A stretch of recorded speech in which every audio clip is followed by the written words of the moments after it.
Alrighty, we will get started for the evening. The first thing I want to cover is to show the calendar view so you can see when everything is due for the class. One moment. All right, so you can see when everything is due for the class. So normally what will happen is you come into Canvas, you have this view. It shows you everything. You also have a view for assignments. I don't know if everyone has noticed at the top here, there's a little thing that says calendar. This gives you a nice view of when everything is due. So the main thing that is due tonight will be making sure you have Python set up locally. The way to do that is to make sure that your teaching fellow sees you running the Hello World Python code that it mentioned in that little snippet. And you can click it, pops up, you can read what it is, and then you can click all the little links in here to get to them. So the calendar view is pretty nice for knowing when things are due. And note, there is no class on Thursday. However, there is still an assignment that is due. So don't forget that that assignment will need to be turned in. It's an exercise from chapter 10. And then Monday and Thursday, I will not be here, but Tom will be covering for me. He's over here.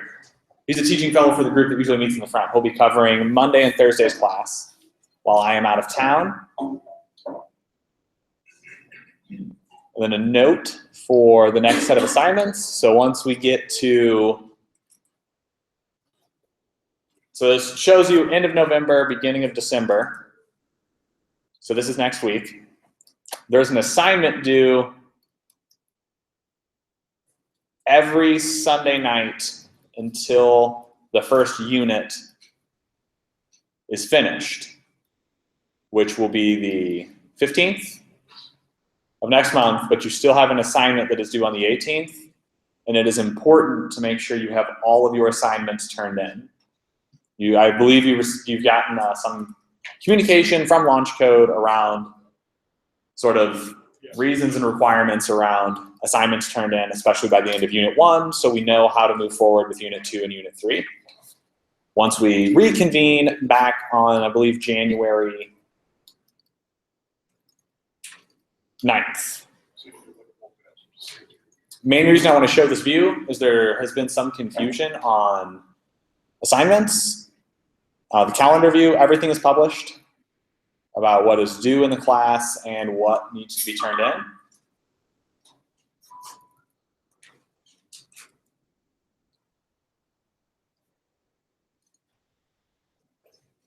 And someone said, don't forget to start the stream, but I'm pretty sure it started.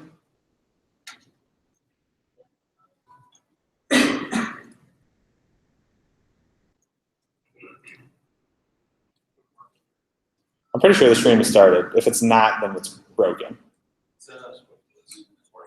Okay.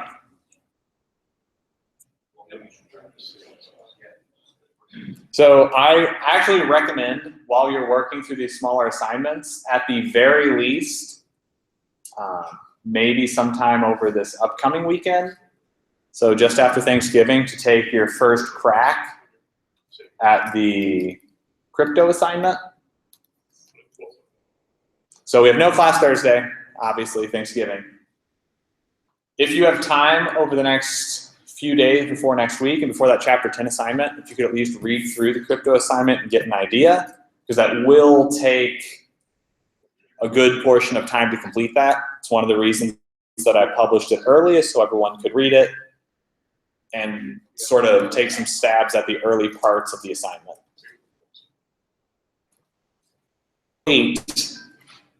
Until just giving yourself these 3 days, the 9th, 10th, and 11th, to turn in that crypto assignment. Difficult for myself or the teaching fellows to give you adequate assistance in a remote fashion if you run into certain problems while you're trying to get all the files on your computer laid out correctly. each one of the iterations for what that assignment mentions about encrypting a file and doing the whole shifting of your alphabet 15 characters and wrapping around and doing that across, I believe it's 5 files that it requires.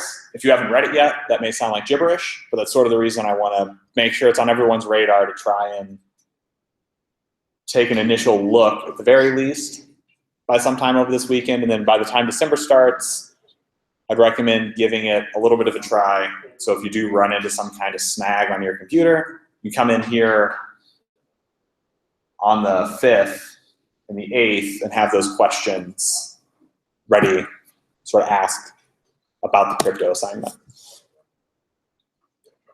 Now, there was a question if there's going to be a Chapter 12 assignment, and there is not out of Chapter 12, but there are still assignments due. The reason there's not a specific Chapter 12 assignment is because of the large crypto assignment due on the 11th. The concepts covered in Chapter 12 with dictionaries, you can use some of those. If you haven't read about Chapter 12, that's completely fine. There was a specific question around if there would be homework for Chapter 12, and not directly. Your work with the crypto assignment will sort of use the concepts you'll read and learn about in Chapter 12. No, do not edit the event. So from an administrative standpoint, are there any questions around when assignments are due and what assignments are due before we start the ball for tonight? Start the ball rolling. All right, then we will take our usual few minutes to take attendance, meet with your group, and the concept I would like you to talk about with your group is how the object reference, as it called it, sort of whenever you have lists or lists of lists, and what the differences are when you change different positions values in that list. I will cover a very in-depth example, but I want to get a feel for where everyone is at in that understanding so that I know if I need to go more in depth or if less in depth for overall is fine, or if I need to give a stronger example than what I have planned. Then the other part is if there was any confusion learning about the lists from that chapter. If there was any way that it approached it that was confusing for you so that I can work through the examples I have planned and get better ones up here for everyone. And also talk to your group about the assignment that is due Sunday, because there is no class Thursday. So sort of use this time to talk through those key points and take attendance. Does anybody have any questions before we break for a little bit?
Oh, I'm in the wrong.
You got it?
It's like, you know,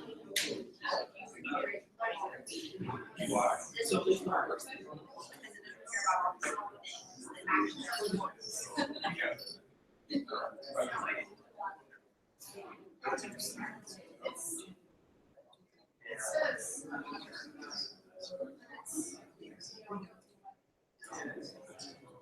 doesn't care about all the small things that actually are important.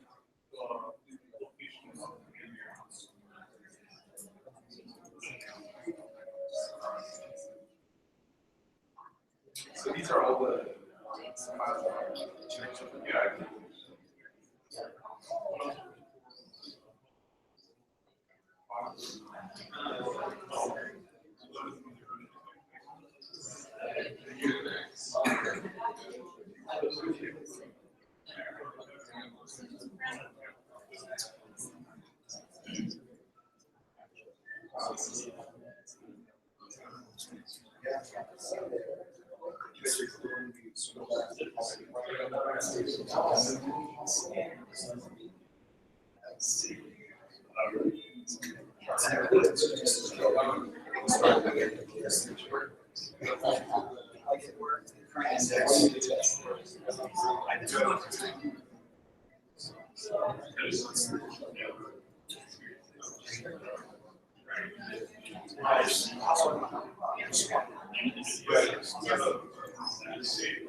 Yeah.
But my entire career, like I have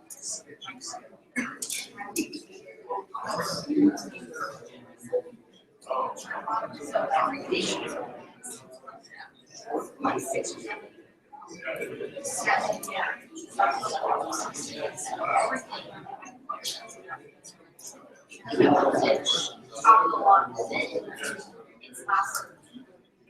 so long, and that's why I'm doing every day. So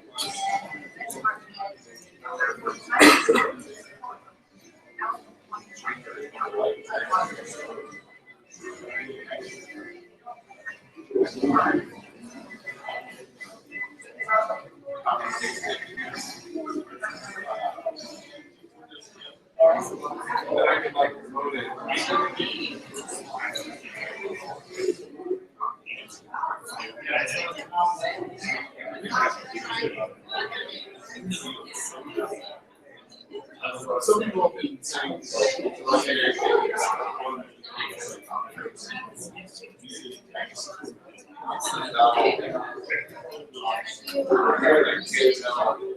lot of times people are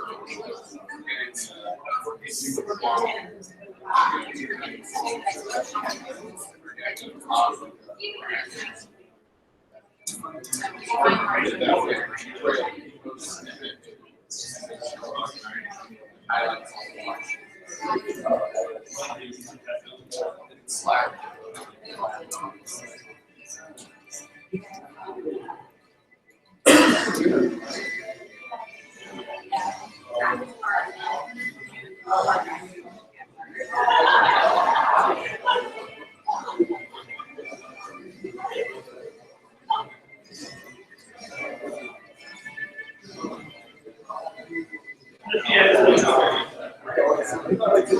Yeah.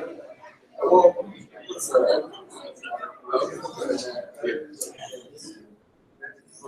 yeah.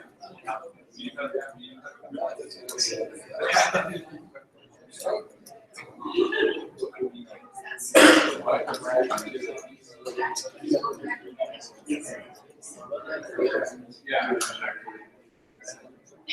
Yeah, you're welcome.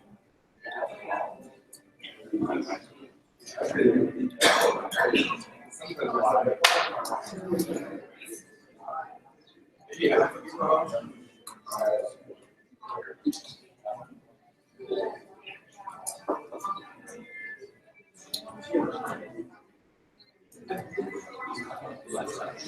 Yeah.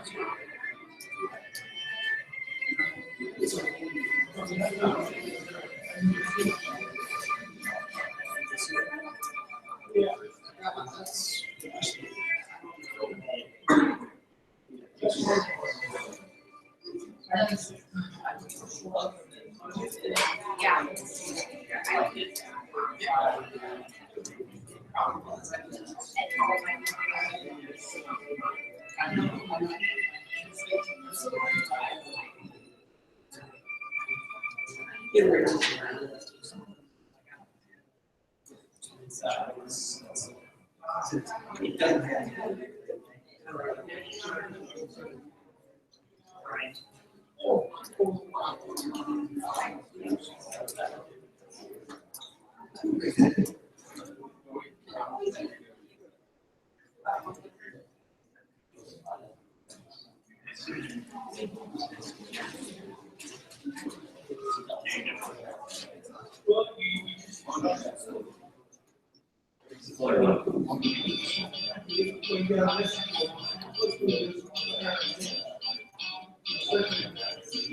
Right. So,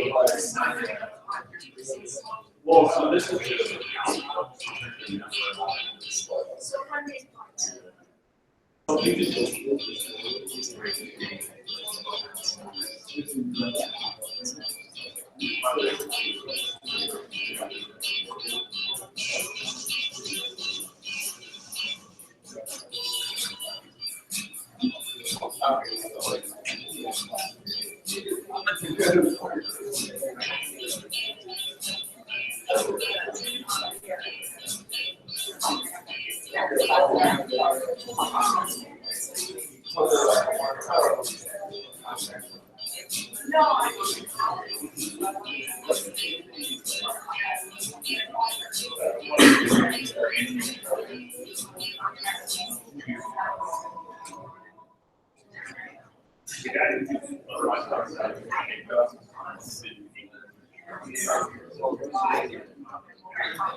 Yeah, yes.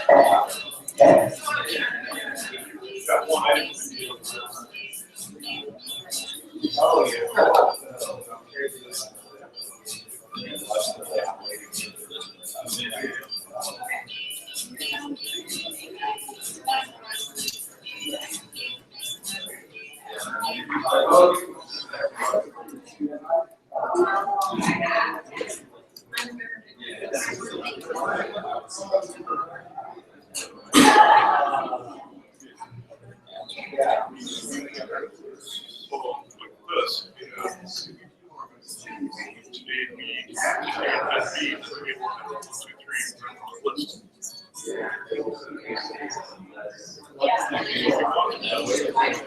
Right. But if we want it to all be on the same level, so it's listed like that.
No, it is. It's just that if you.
Okay, so more X can be done.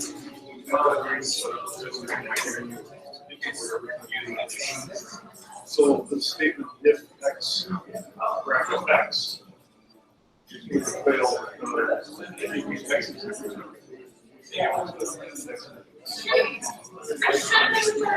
so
Oh, sure.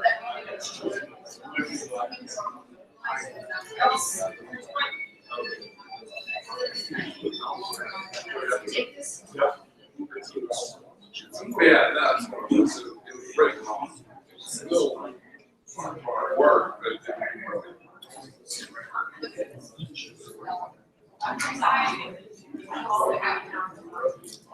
people are like flat out taking his like just casting.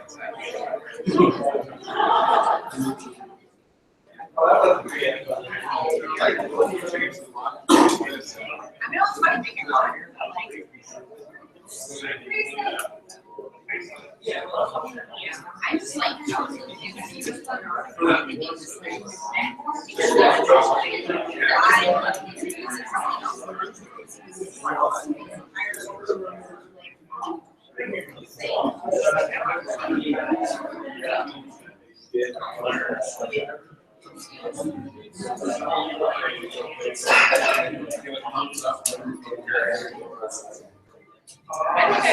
I think I got one.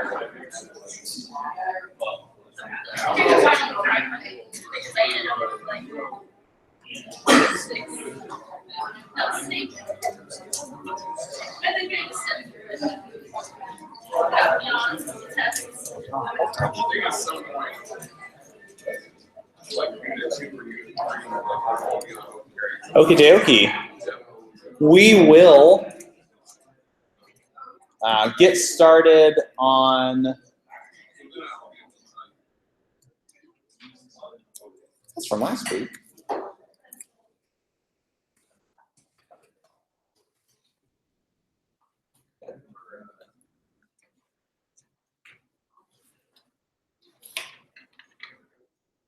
That's better.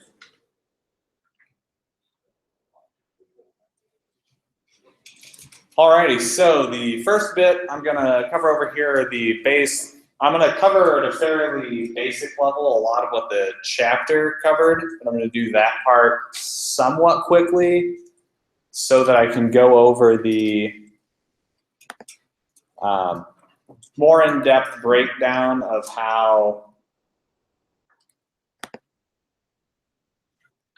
the object references work. So whenever you have lists of lists, what happens whenever you assign one list to another, and how you can actually end up mutating the items within a list. And ways that you can check to know that your different lists are actually the same list or different, depending upon how you've used those in the past. So if you have any questions or anything is unclear while you're working through these, feel free to shout, raise your hands, you can flail. When I go to the later example where I'm talking about the references, if anything is confusing, I do recommend coming up to one of these chairs so you can see closer, if seeing what's on the screen is hard, or if the live stream is difficult to view. Because if it's your first go at, as it talks about it, it is, at least for me, it was a difficult concept to grasp the first time I encountered it. The idea that two different variables can actually be the same thing. So I'll start with the simple and then move to the more complex as we go through, and then we'll start on today's studio. All right, so list operations. The first one I'm going to cover is adding. You can add two lists together, concatenating them, same sort of way that you can concatenate strings together.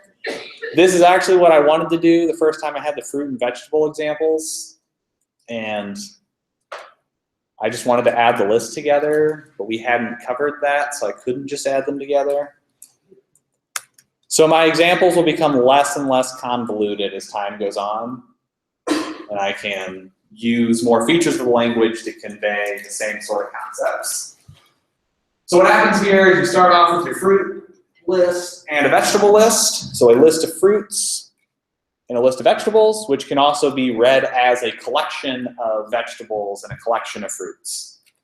It's actually, from a generic standpoint, that is what it would be sort of thought about and referred to in most programming languages, that you have a collection of items. So in this case, collection of fruit, collection of vegetables. I add them together, and because fruit came first the first time, I my apple, pear, my orange first to my list when I print it out. And the second time around, whenever I take a vegetable and add fruit to it, all the vegetables come first. So there's no back here. Carrot, broccoli, and celery are first in my new collection of food. Repeating. So last week we covered that strings are just collections of characters. They work the same way that lists do whenever you use operations such as adding them together or multiplying. So in this case, if you're a Batman fan, if you were curious, it's 16 nuz before Batman, or 8 nanas before you get to the end. It was a heated debate, but I was able to find the answer on how many nanas there are before you get to Batman. Key here is the multiplication. What that causes is for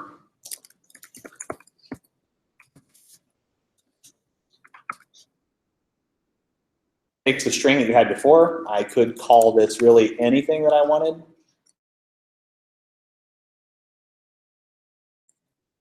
Doing that so I don't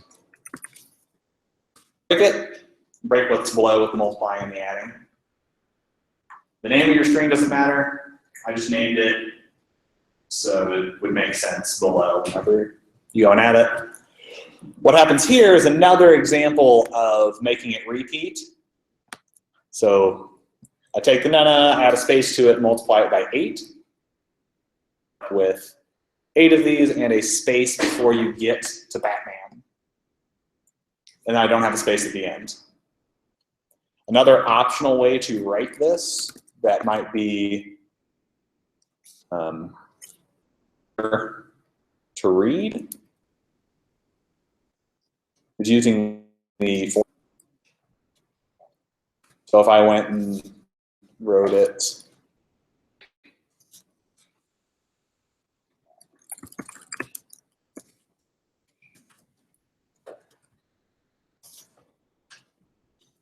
what I would likely do here,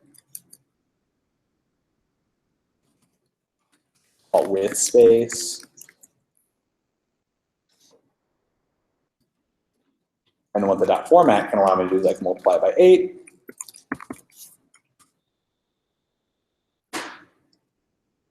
Except I added the empty string and not a space. Spaces, since I added a space here, that's why there's an extra space at the end. I'll actually leave that. You can also, as I mentioned with format strings, you can add indices so that you know where your arguments are here, but it assumes that they go in that order. The reason you can add indices is if you wanted, you could do it twice, and then you get twice as many in your format string. You can use the same value multiple times. Want to write that out, multiply it by 8. Go here and repeat that however many times I want to within the format string. Little review of a format showing how you can multiply characters to get it to repeat them. Lists. As it does for characters, you multiply the entire list, and that gives you more. If your goal was to multiply everything in the list, you would use a built-in function, map.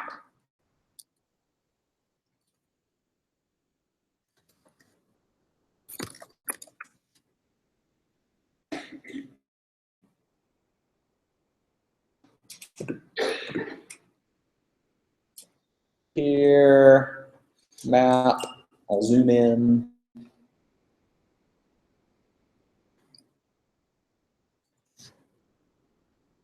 And what it does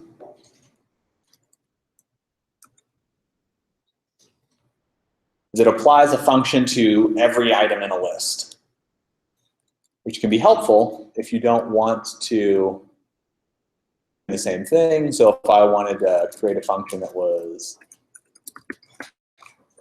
multiply, you can return value times 2.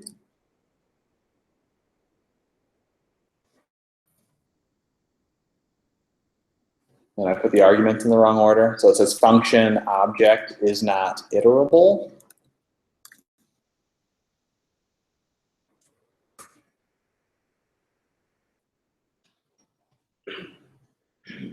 All right.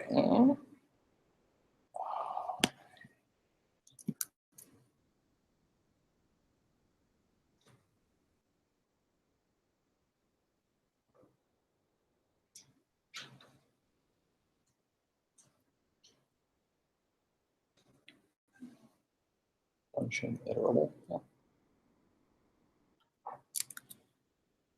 Okay, I don't know what I did there. Ooh, I can column select.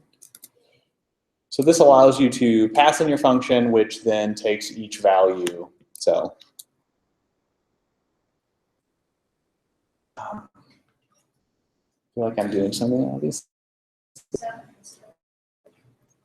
Oh, yes. No problem. I'm on the wrong version of the doc.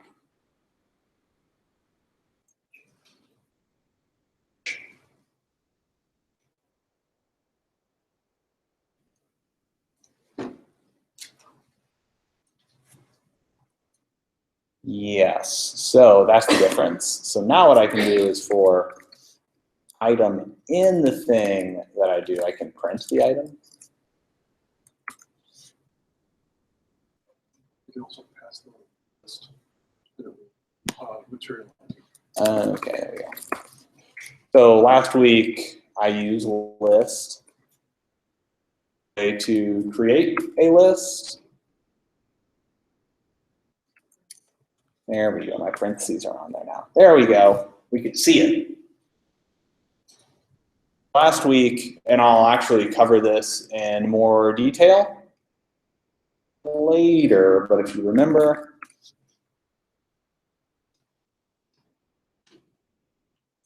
on Thursday of last week, I specifically,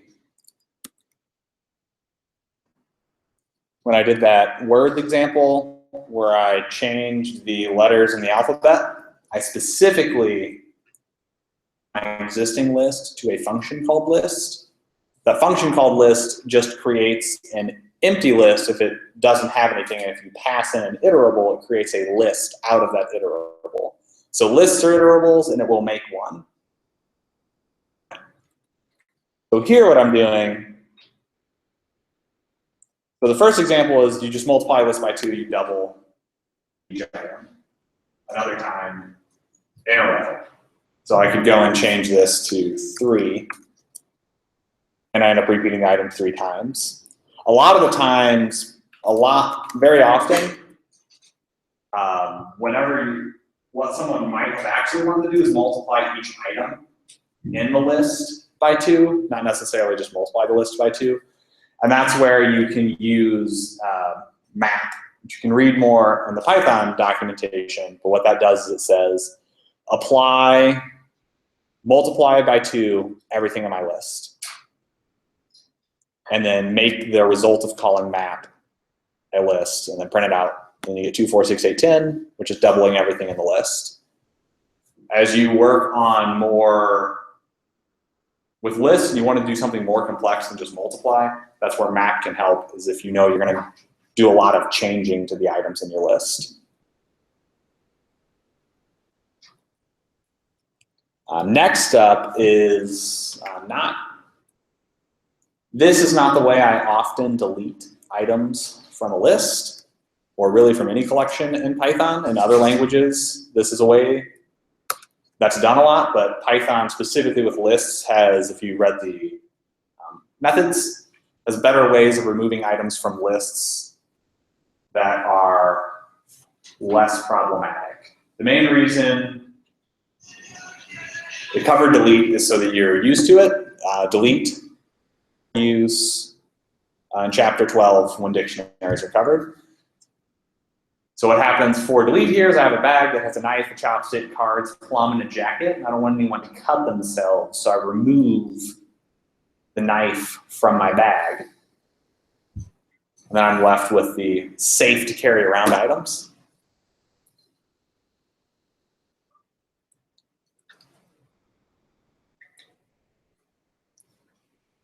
So I want to actually show a reason on why, one example on why I often in Python do not use the delete functions on lists, because something you may write, so this has an error in it. I'll just talk you through what I have here. I define my fruit and my vegetables, I have my food, I have a function that checks to see if the item is a fruit, just check to see if it's in the fruit list. And then what I do is I want to remove all the fruit that is in the food. So it's very common when you're programming, say you have a big old list of users, all users from your list that have signed in the last 30 days or less, remove them from the list and then send an email to everyone else to remind them to sign into your website. So take your list of all users and say, oh, I just want the users that haven't signed in for 30 days. I'm going to send them a reminder to come back to my website and do something. Now, this is not a way I would recommend doing it. So in this example, I'm going over each food, and then if it's a fruit, I'm deleting it. So what happens here is I get an index error, which some people may have expected. But the reason I get that index error, as I'm going over and deleting each item from the list, the first thing that I always test whenever I get an error that I may not expect is I just go and print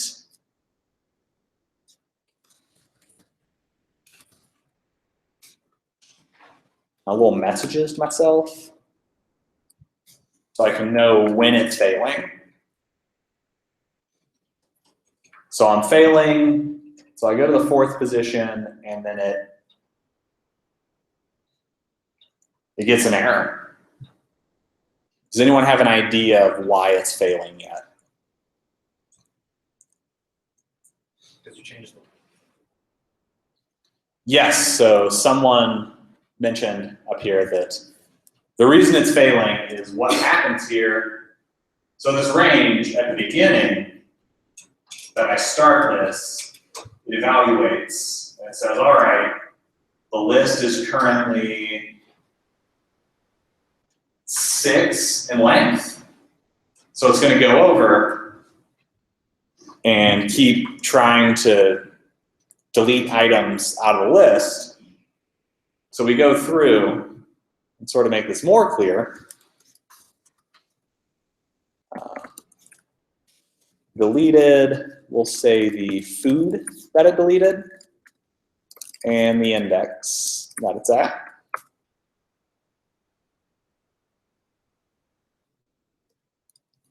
And you have to tell it to print the index in order to get that.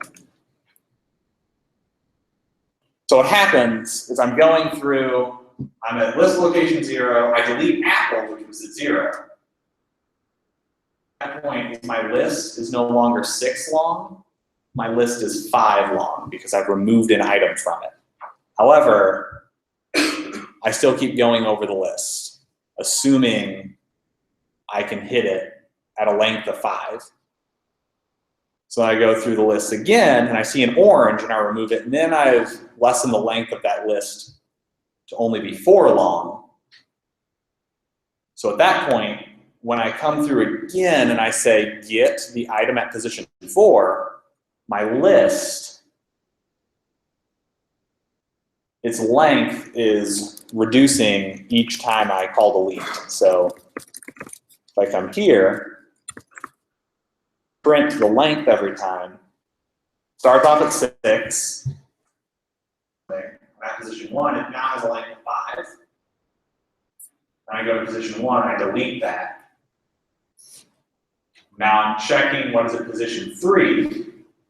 So remember the index is 2, but it's the 3rd position in the list because we start counting at 0.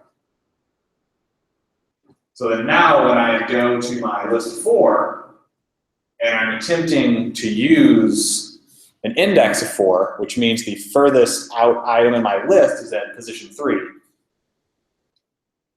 I get an error here because there is no item at position 4 because I've mutated, what's called mutating.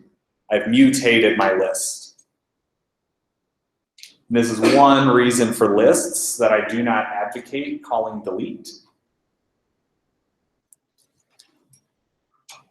Because what that does is it mutates the list, and a lot of the times when you use delete, you can only delete at an index, and usually you would only have that index if you were iterating over your list, which generally means you're going to be mutating your list as you're going over it and making it shorter.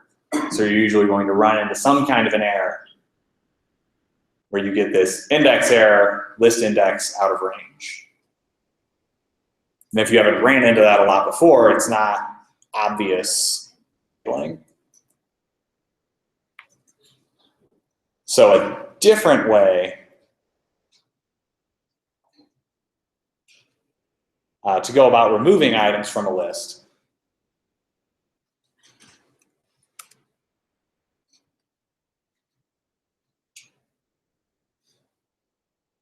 instead of going and mutating your list, you know that you want to remove every fruit from your list. So you know what are fruits, you know what are vegetables, and you have your food. You don't actually need that function. What you can do is, you know you want to get rid of all the fruits, so lists have a function called remove on them that will remove the item from the list that has that value. So in this case, it says for every fruit that we have, so for every item in fruit, apple, pear, orange. So we started with apple, pear, orange, and our food. So up here we print out food. Fruit, we go through and we say, hey, I want to remove from my food list. So by calling .remove and passing in each one of the fruits, it goes and removes it from your food list, and you're not having to worry about going over and getting an index out of range error. And from a Python standpoint, this is usually easier for someone to read and know what's happening. You're just removing an item from your food.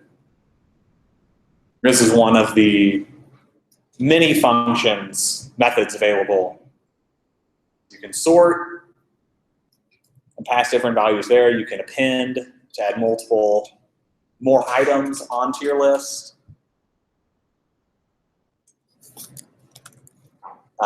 So the remove is maybe more greedy. So I go here and I print numbers. So you can see what happens is it's 1, 2, 3, 4, 1, 2, 3, 4. But now if I take numbers and I remove 1,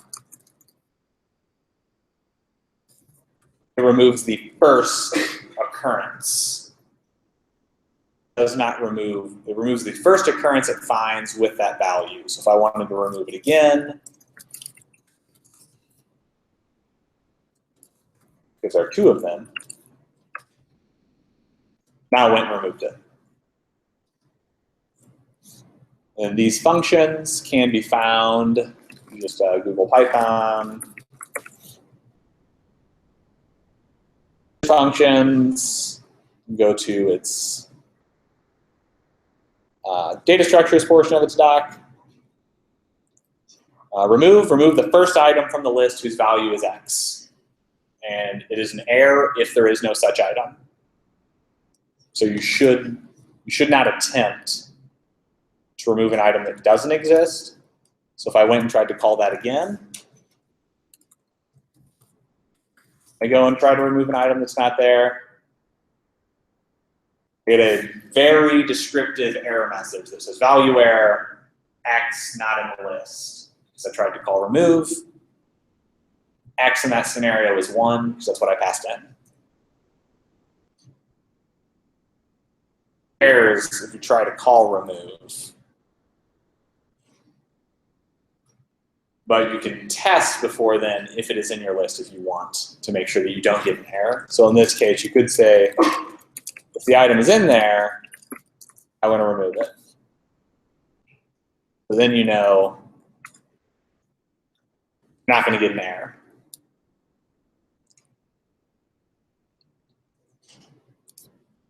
So having a check before you remove is always a good idea so you don't end up getting an error in your program that is unexpected.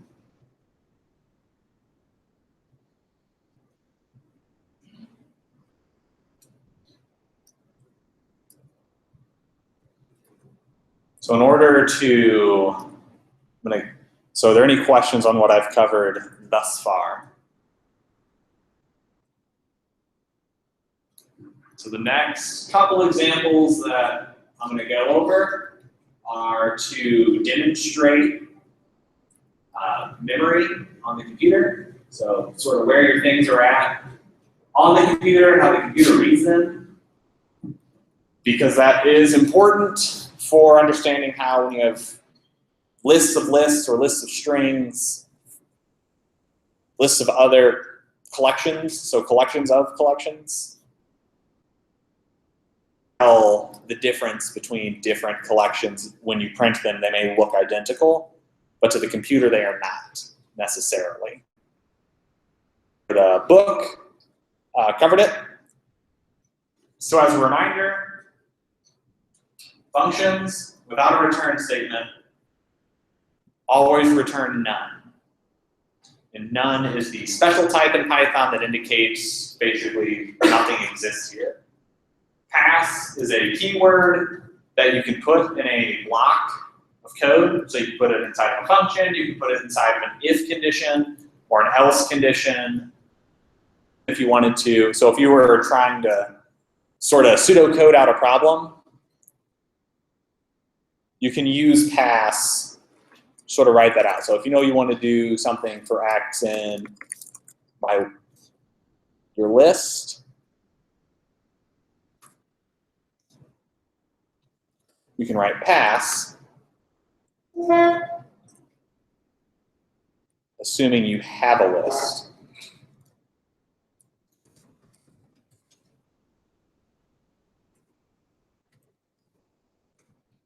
You can write pass to know that you have work to do later if you want to go and work on a different part of the program, but you want it to be able to run while you're trying it out. Pass allows you to sort of just leave areas of code unimplemented so you can get back to them later. So that's why I use pass here, because I don't want this function to do anything other than what a function with stuff in it would do and then return nothing. So in this case, it returns none. And the reason that I want to show that this is important is right here when you get items back from functions, a lot of the times you'll get none, like I showed last week, to indicate something may have happened that you didn't expect, or they can't do anything, or the function can't do anything what you wanted to do. So how you might check if a function returned none is you do is none, because if you tried to do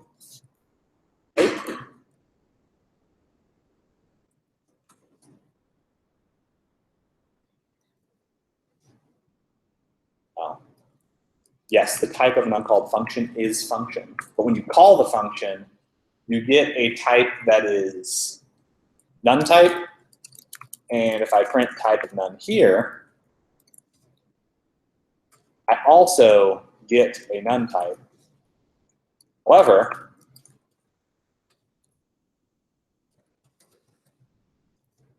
if I attempt to compare them, In this case, you end up with them being equal because none is what's referred to as a primitive, which means it's not redefinable. So anytime you have none, you have an option of none because you're comparing the types. But if I come here, so I'll keep my types.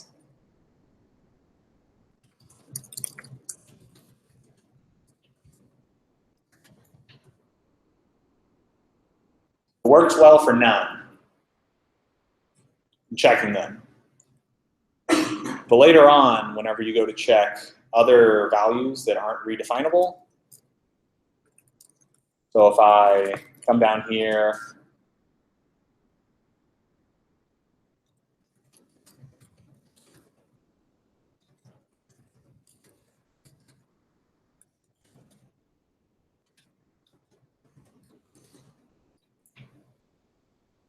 and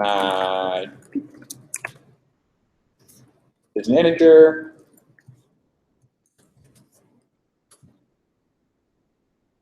that comes out as true. But the reason you would almost all is used when you know the values are the same. The values and the type represented to the computer. So if I come here and use this ID function and print this out. So if we go back, leave this here.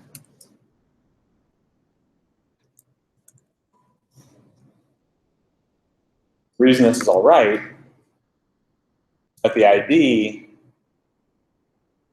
of true is always that value. So over here, where I was printing true, true is always represented by the same memory address on the computer. And this is important in our later example. So none works the same way, so does false. So when I come down here now and I look at lists,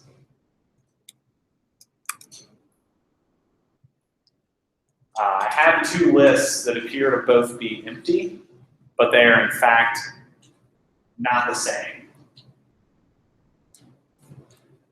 So they're not the same in that when you use is, that is saying they're literally the exact same spot in the computer's memory. You could view it sort of as saying when you think about representing it. So it showed that diagram in the chapter.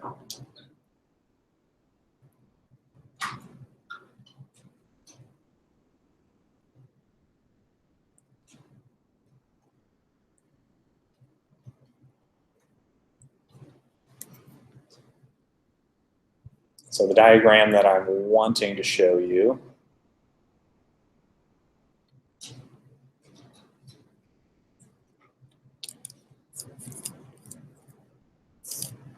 where it showed each one of the items in a list where it talked about objects and object references. It's the difference between having two different bananas and having only one possible banana. So when you're talking about none, true, and false, there's only one of those that exists on your computer. You cannot have more than one of those. They're always the same no matter how many times you use them. However, as you can see here, even though the lists look the same, so if I come here and I print out first list, I print out second list, they both look the same. Can't tell a difference. They're both lists, collections with nothing in them. So if you check if they're equal, equal just checks if their values are the same within the collection. So in this case, yes, the values are the same, they're both empty. However, when you use is, what that checks is that they are the exact, actual same physical thing. So back to the picture here says that they point to the exact same value. So if A and B represent lists, value-wise they may be equal, but this is how they look. Is only true if the case happens that A and B are actually the same physical piece on your machine.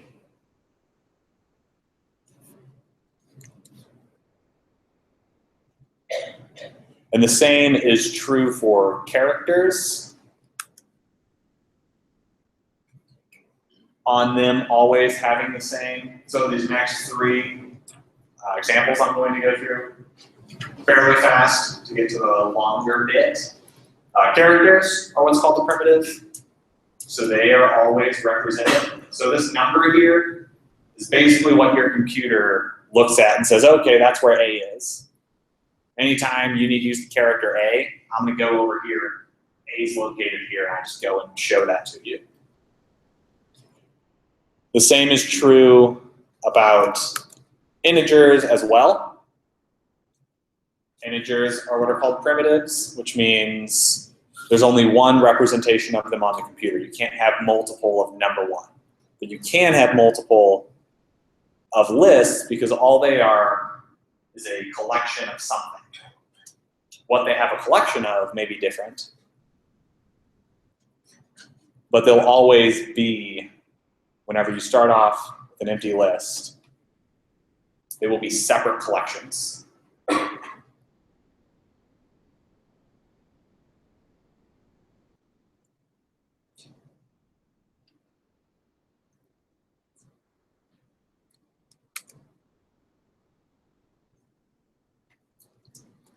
So this was an example, sort of come out of the low-level detail there.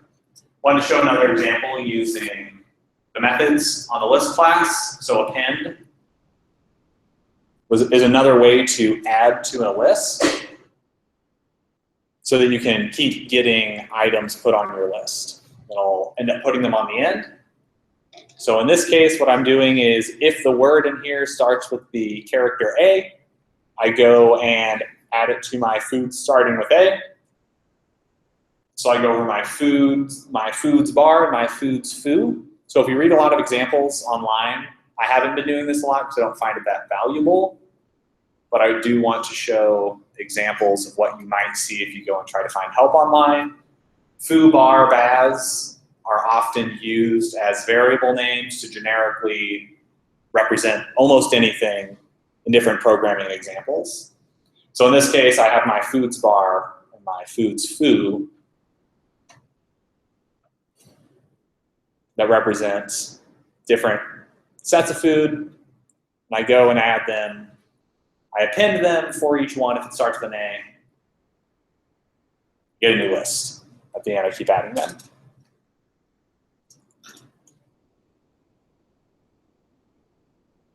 Or if you have any questions or statements, feel free to shout them out. This is the longer example that I was talking about. So I'll tell you what the setup is beforehand. So I have fruit, non-perishable foods, and meat. And those will go in my warehouse of foods. And then I have another warehouse that has goods, which are materials that you can use to make things, so cotton, hide, and denim. And then I have the pre-made goods in that same warehouse. So in this case, it's gloves, boots, and jeans. And what I'm doing here is creating a list of lists. So this is a collection that is a warehouse of foods. So it's a list that contains my fruit list and my non-perishable list. I have not used the meat list yet. So I have my warehouse of foods. It just has fruit and non-perishables in it to start out. Then I have my warehouse of goods, and it has all the material and all the made goods already in it. This import up here, there is a package in Python called prettyprint. It is abbreviated in the language as pprint. It's a little bit nicer than the blank print command because it will sort of lay it out so you can more easily read. When you have something that's a little bit more complex, like a list of lists, you'll see it in a second. I don't have to do as much work to get it to print it out in a way that's easy to read. Feel free to use it. If you're trying to print stuff out, it does make it easier, especially if a really long list or a bunch of lists inside of one. Or when you get to, it's very useful whenever you get to using dictionaries and you want to print them out to see what's in them. Otherwise, you end up with a really long single string when you use print that makes it difficult to sort of read what's there. So, if you remember, I have a warehouse of foods and a warehouse of goods. What I'm doing next is I'm creating a third warehouse that will store both the warehouse of foods and the warehouse of goods.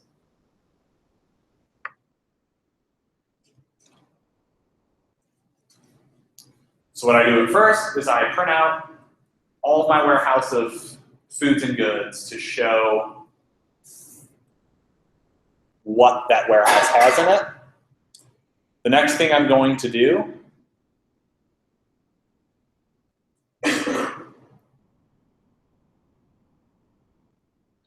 is fix a broken example. So I'm going to then go to my foods warehouse. I'm going to add the meat to the foods warehouse. And then we'll see what is in the foods warehouse. And then at that point, we will also check to see what is in the third warehouse I made. That is the combination of foods and goods. After that, what I'm going to go and do, and I'm going to go to my fruit, just my fruits that I have. I'm going to go add some peaches onto my fruit list. What I do after that is we're going to see what's in the food warehouse at that point. We're going to see what's in the food and goods warehouse. And we'll talk through that first. So the first thing I did, zoom in this a little bit. It's one of the reasons it might be helpful if you're having trouble seeing, if you can't. The warehouse of foods and goods has all of the fruits, the non-perishables, the materials, and the goods that are produced. So it has all four of those lists. And what I went and did was, so we see how our warehouse of foods and goods starts out. And the next thing I did is I went to the warehouse of foods and I went and added the meat to that warehouse. So now it has the fruit, the non-perishable goods, and the meat.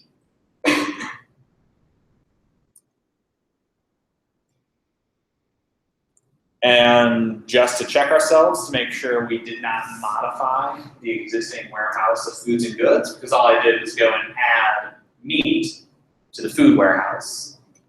Our warehouse of foods and goods still only has our initial fruits and non-perishables. We did not get any meat in our warehouse of foods and goods. Now the fruits, what we did next is we skipped over all of our warehouses and we just went directly to the fruits. We said, all right, we have a peach here. We have a new possible fruit. It is a peach. But then what happens at that point is the food warehouse now has a peach in it. And the food and goods warehouse also has a peach in it. But all we did was add a peach to our list of fruits.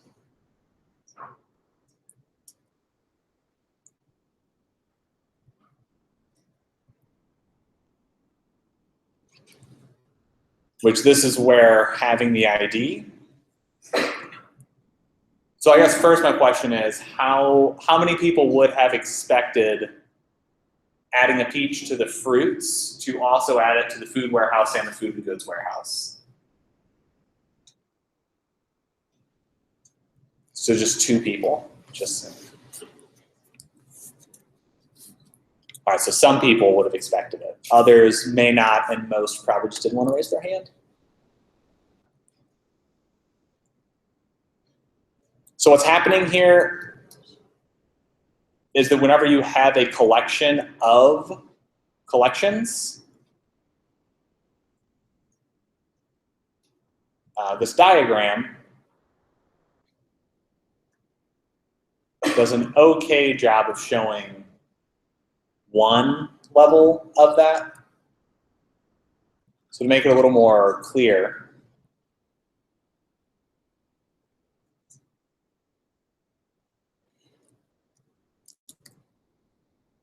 so if I just have the numbers 1, 2, 3, and 4, and then 5, 6, 7, and 8,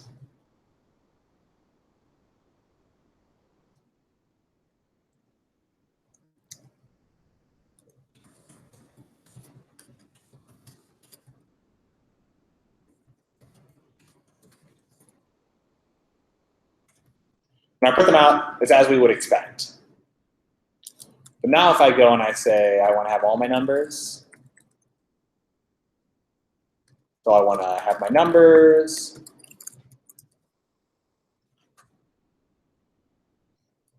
helps if I print out all numbers. Sort of show what's happening here. So I have my numbers, a second set of numbers, and then I went and put those inside of a new collection that'll be all numbers. So we'll actually just call those starting numbers. So now if I go and I say I have new numbers, and I just want these to be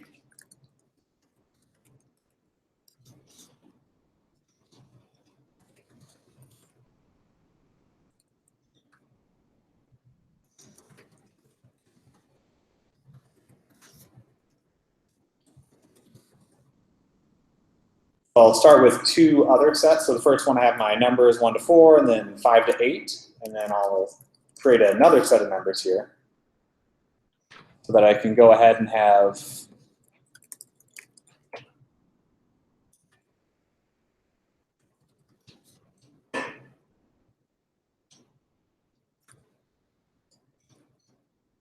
check it out.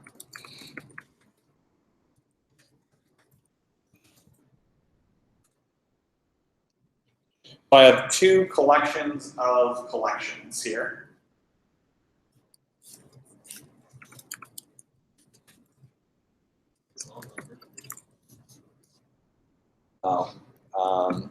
Ignore the fact that that was starting numbers. Question was, what was all numbers printing? Because of what I am using, it knew something used to exist that no longer existed. Ignore that.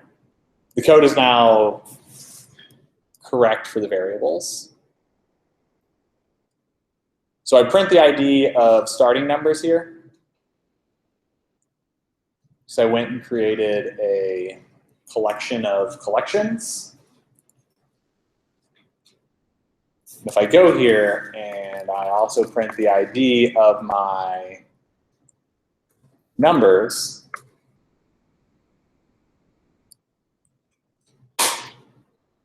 it has that same, a different value, because they're different lists. Now if I go and get the ID of my starting numbers at 0,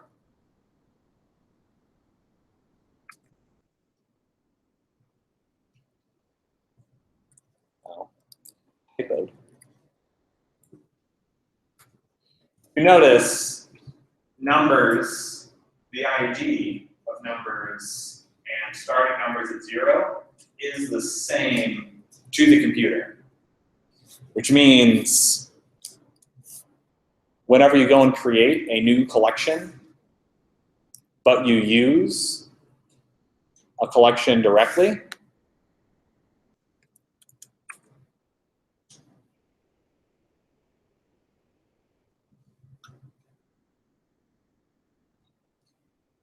now that might be difficult to tell. These last few numbers are different, 688 versus 328. 328.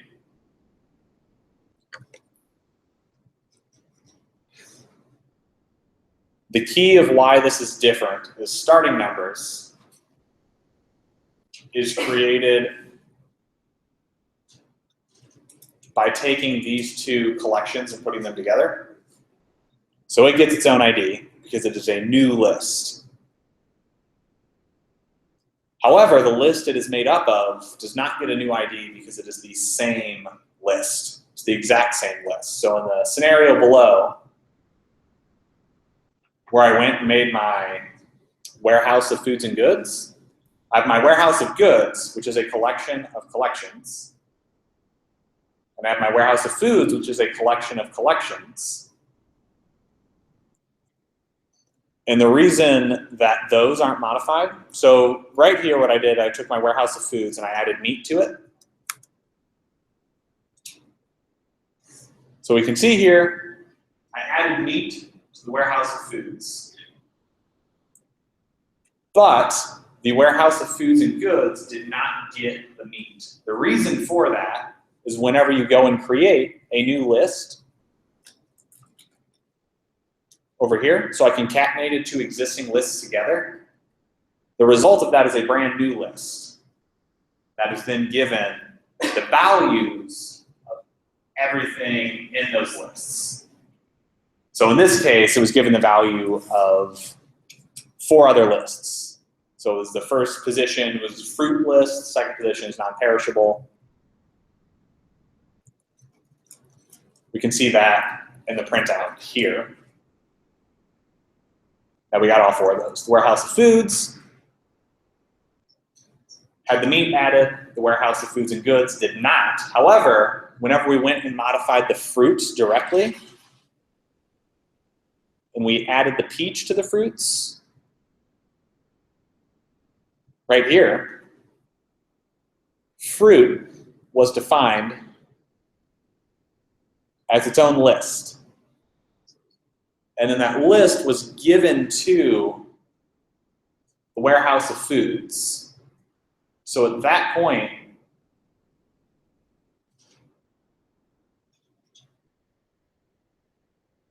the warehouse of foods can be modified anytime a value within fruit is modified. In the same way, up above, if I go here and I say numbers at, we'll just do dot append 200, I go and print numbers, we'll expect it added 200 to it. But also, if I go and print starting numbers, for the one that was both of them, it also has 200 added in it. And that is because it is composed of the numbers list that I initially created. Which means every value in there is the same for both the starting numbers as well as the numbers, because they use the same list within themselves.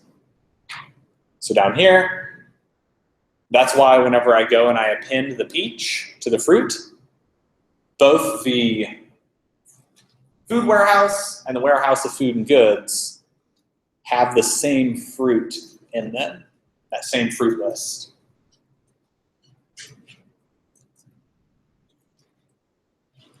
Which is why it's added. Now the other thing that I wanted to note to show the difference between the values within the list changing and the lists themselves changing. So now if we go to the goods warehouse and we delete the goods at the first position, which will be the made goods. So if we go to the goods warehouse and we remove the gloves, the boots, and the jeans, and we take that whole section of made goods out,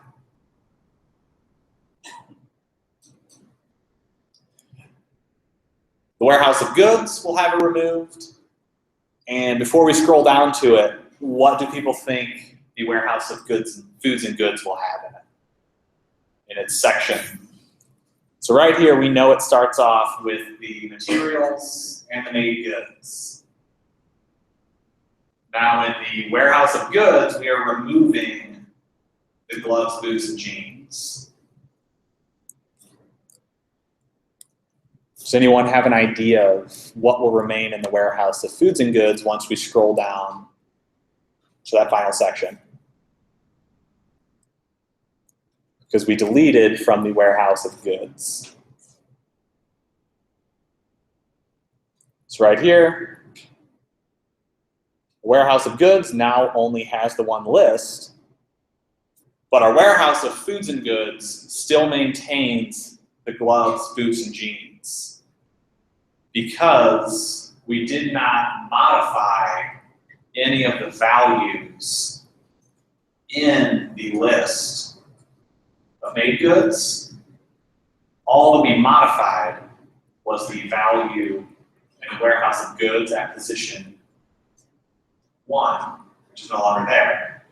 We said the value of position 1, we want to delete it. So in this case, we just said we want to delete that list out of our warehouse of goods, which then has no impact on the warehouse of foods and goods because it has its own lists. So each one of these lists, as the outside are the same, then the values in those lists are what is shared.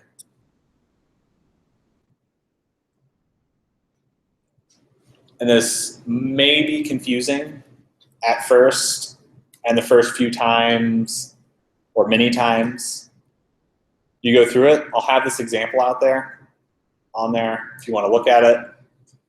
But it is an important concept to know whenever two objects are the same thing, or when they are different. One way that that's very important is, say you're working in a healthcare application and you have a list of patients.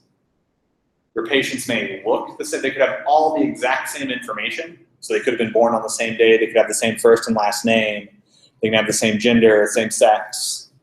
So in the system, they may look identical, but you know they're different because you've checked them in at different times. And you may not have the capability in your system to have a picture, but you know they're two different people. So you'll want to verify that the objects in your system are different, which is why you would want to know, okay, patient A and patient B may look to be the exact same in my system. However, when I go and compare their objects, so when you use the is operator or use these IDs, those patients would be different patients. So that is important in, say, a healthcare application because you don't want to assign medication to the wrong patient.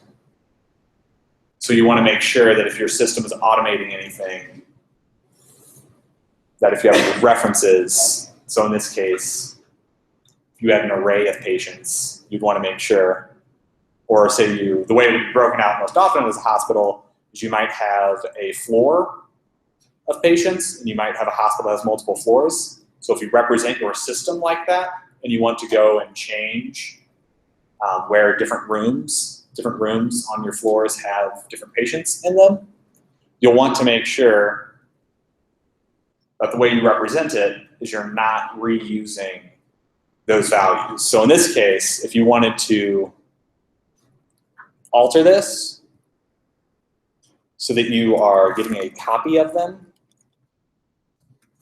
so you come here, if I go and create starting numbers and I use list, like I did in my example on Thursday, that goes and creates a brand new list with all the same values inside of it. So then when I go and add 200, it doesn't actually add 200 anymore.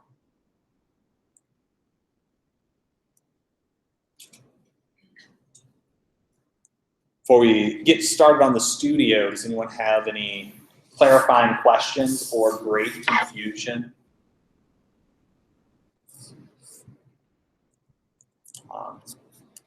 That's promising, but I think some may not be stating.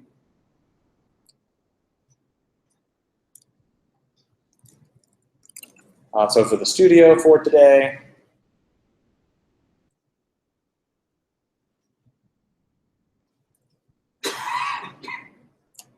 I'll load it up here so everybody can see it. Make sure I click on the right one.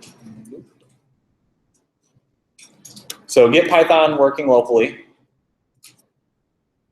I'm going to give you basically 45 minutes to do the studio, a lot more than average because Bubble, your first time implementing what's called the sorting algorithm can be pretty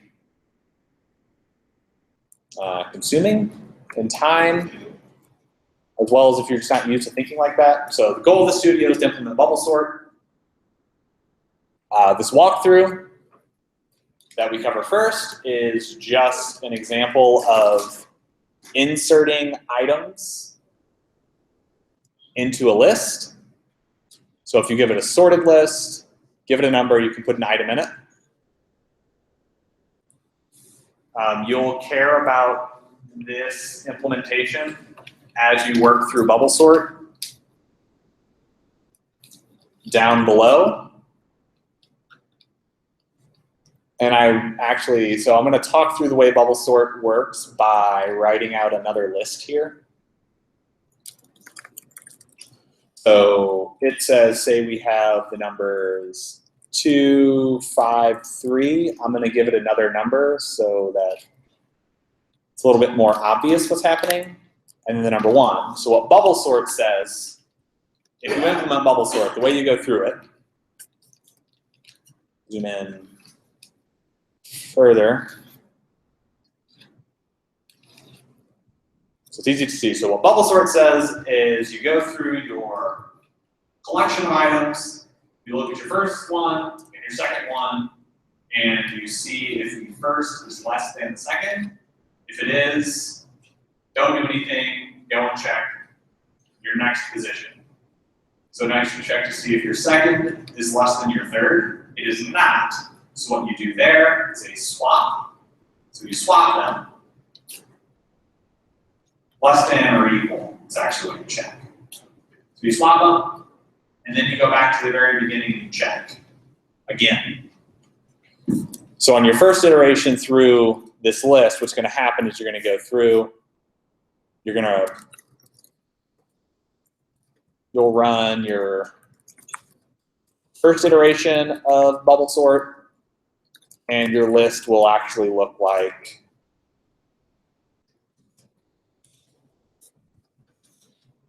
and then you apply the same algorithm. You say, all right, is 2 less than 3? It is.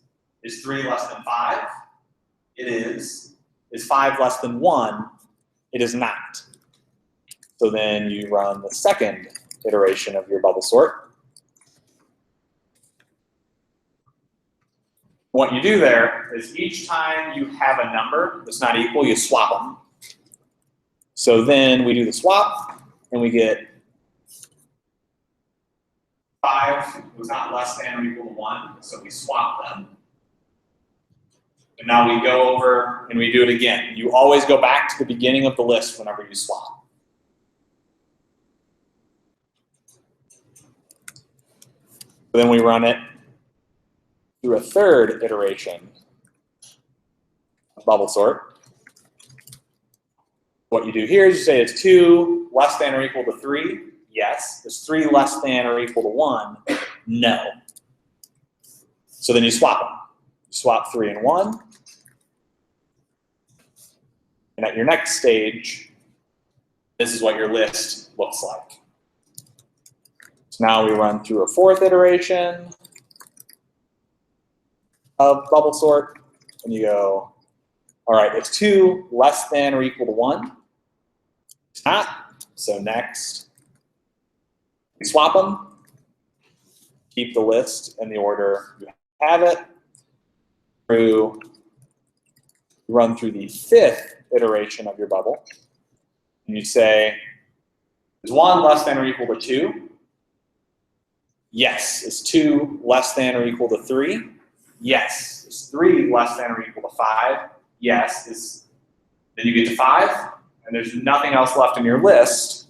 So at this point, you're done, and your list is sorted.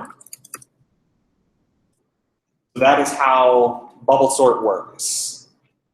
So you go and you compare first 2 items, swap them if the first one is not less than or equal to the next one. And you keep repeating that process for every item in the list every single time you have to do a swap. So anytime you have to swap, you have to start back over. And the reason for that is that it's possible the last item in your list is the smallest item in the list. And you don't necessarily know that until you go through every item in the list, swapping them.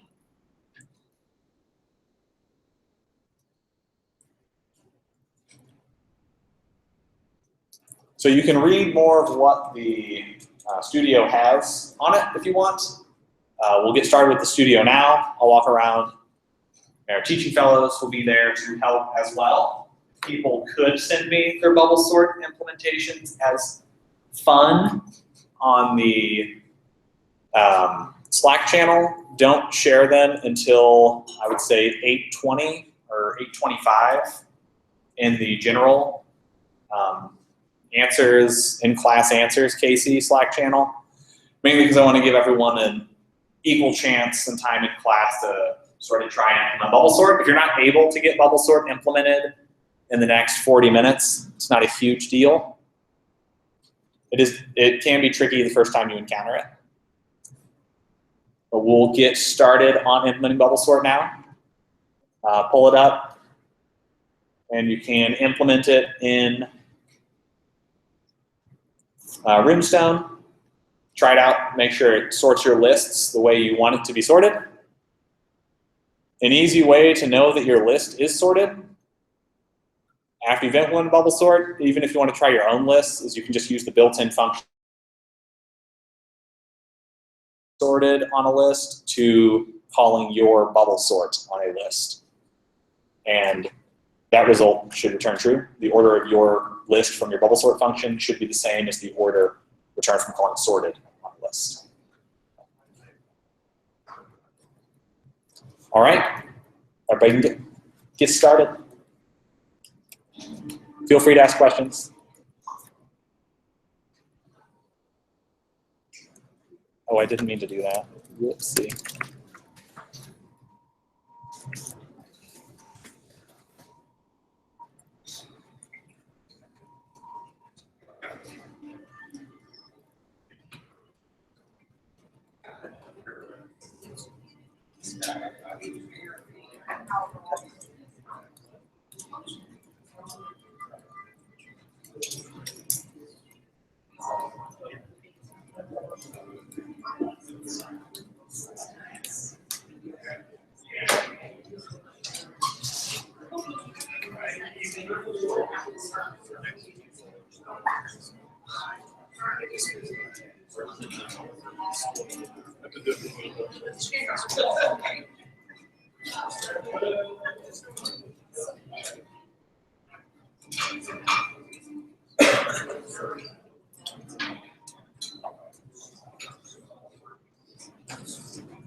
Oh, I see. Okay, so yeah, the first time.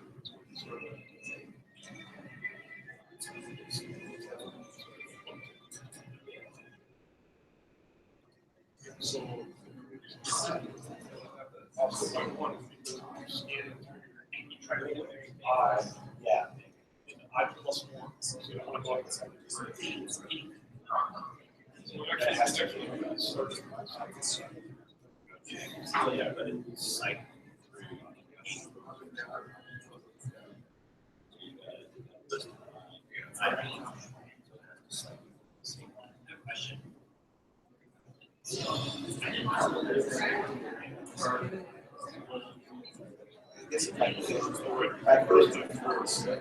The largest value here is you really want to check that. So that's why it was.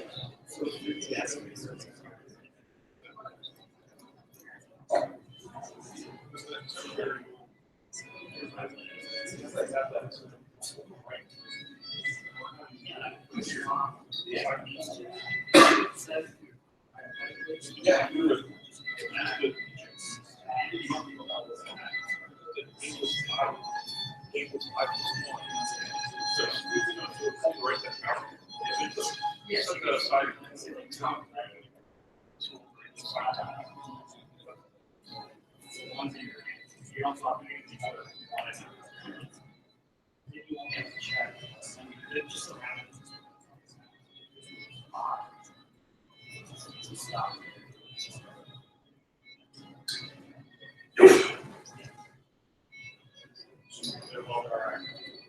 yeah, no, I'm saying.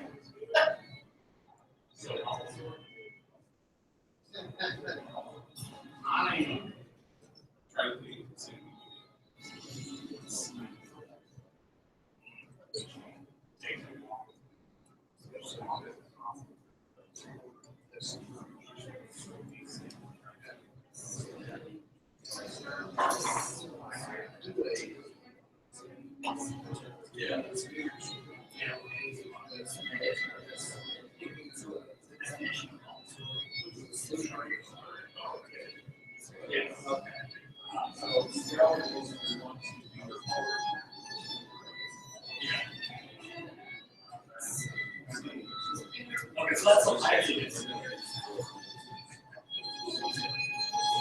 Right, the bubbles were, yeah, you.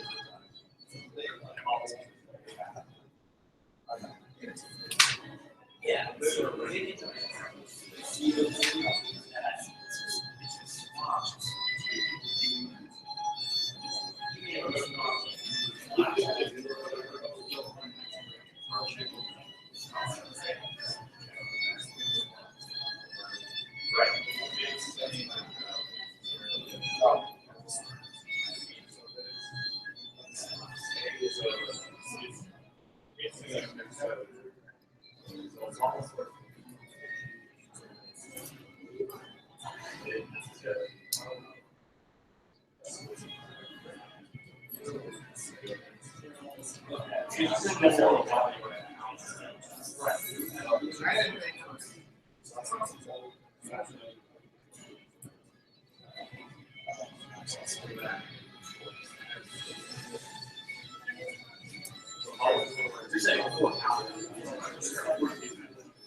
Outside of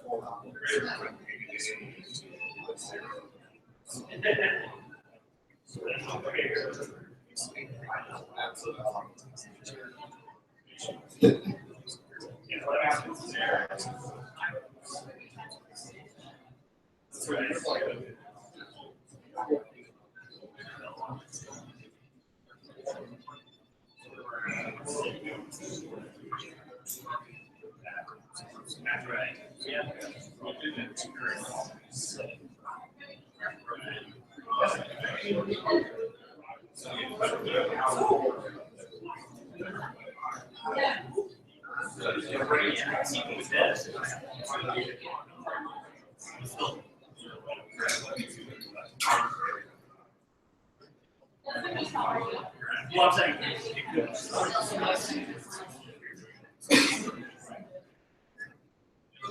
Right, yeah. So count starting over. Right.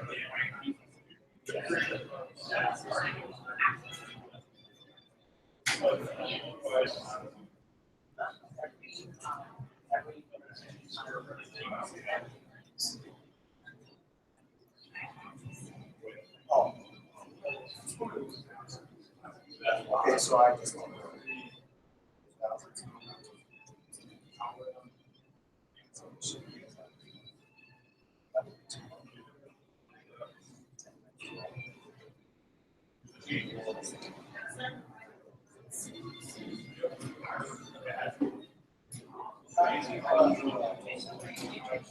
Yeah.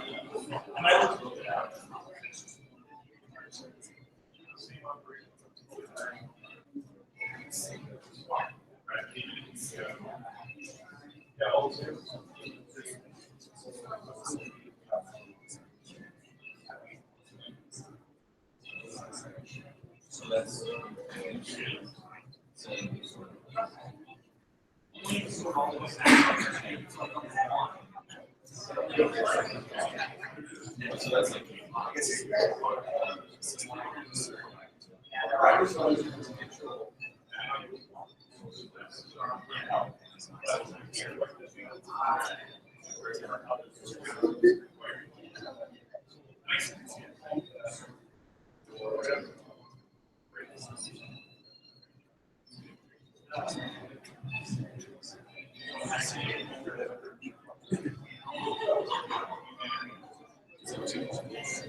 Yeah, I looked a little bit.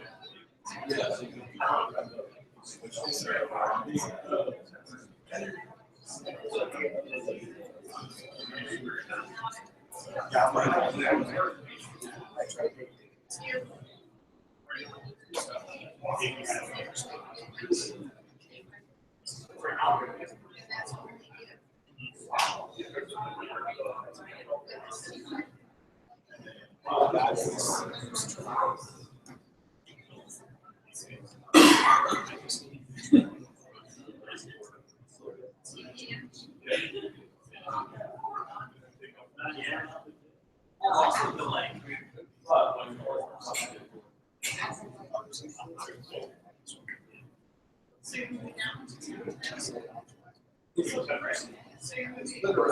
Yes. Well, yeah.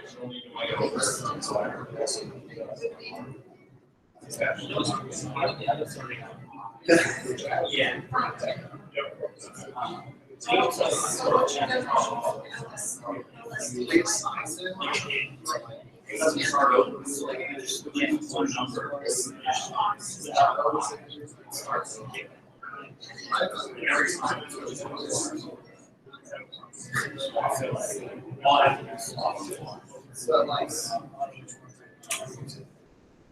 Well, it's different where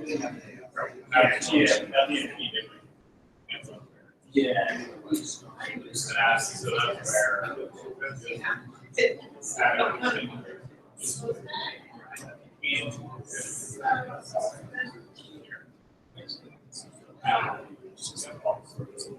Yeah, so no use. Okay.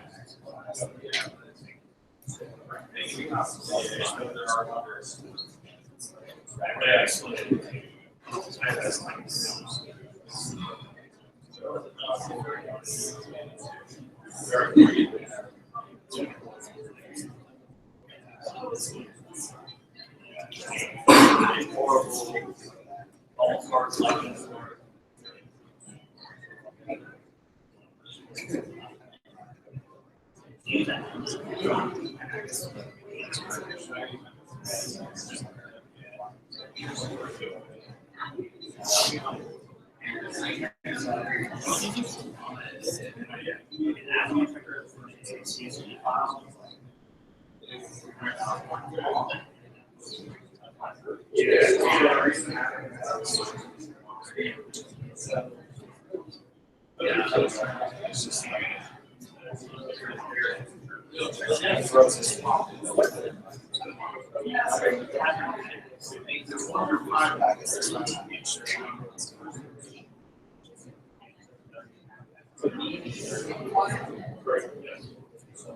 So that's one. I like how it's sort of laid out. It's not long.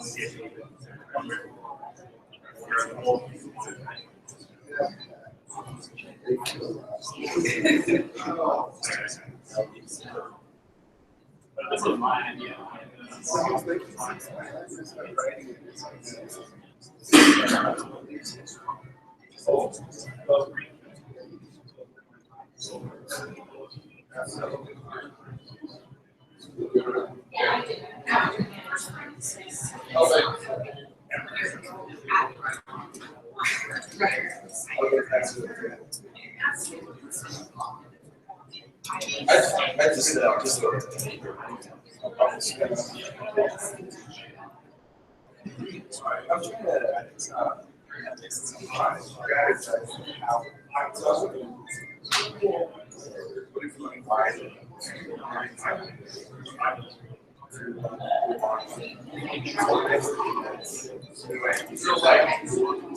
Let's just.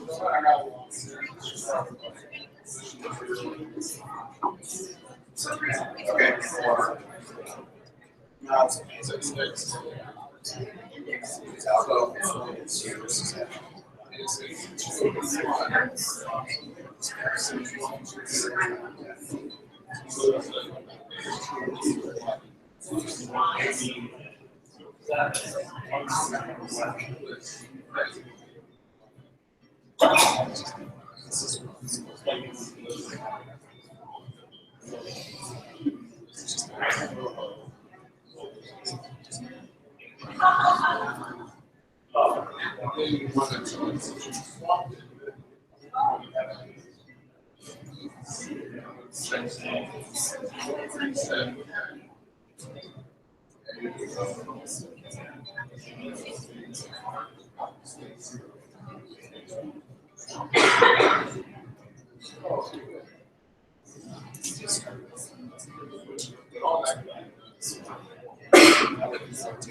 So every time you have one, let's say that's you have to be careful to make it safe. You have to add more. What's that change? What's that change?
So then you guys do like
This. That's what I'm working on.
He also determined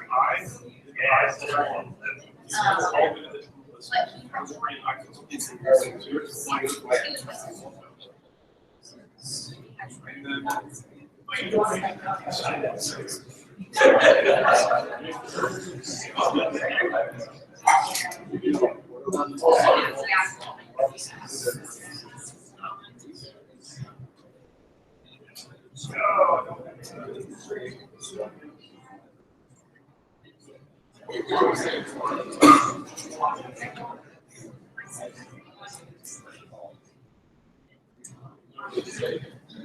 reported.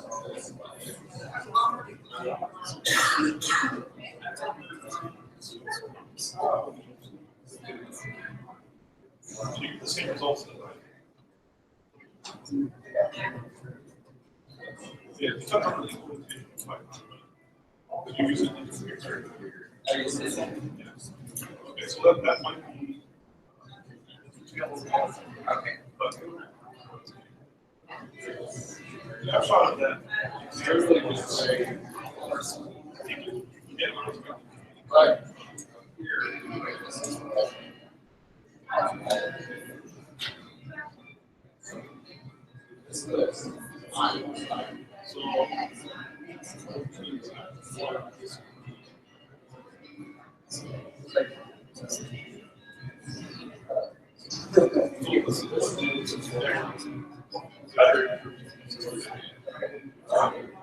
But you might not always be.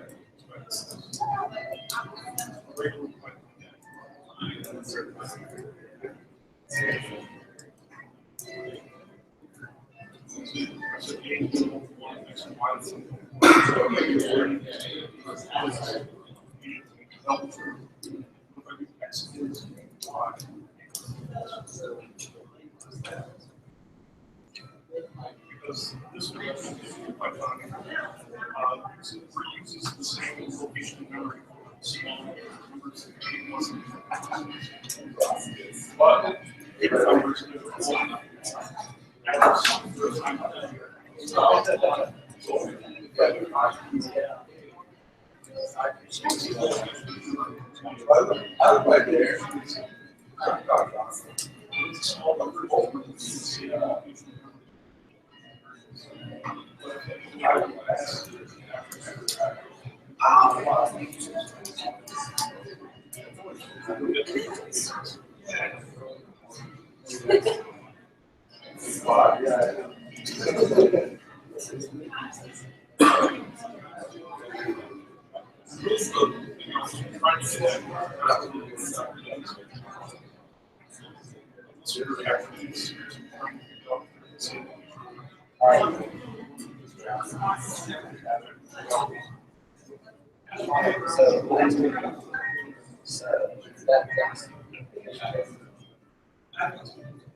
So that's the point.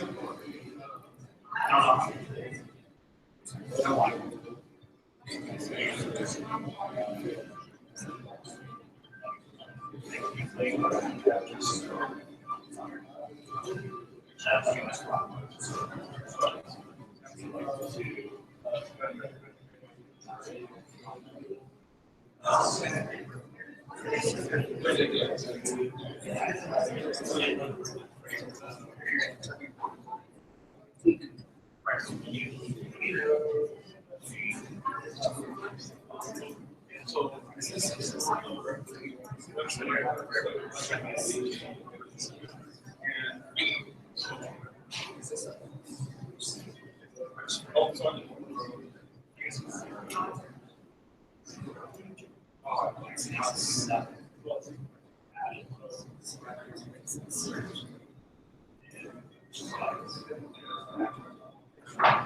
I think that's how you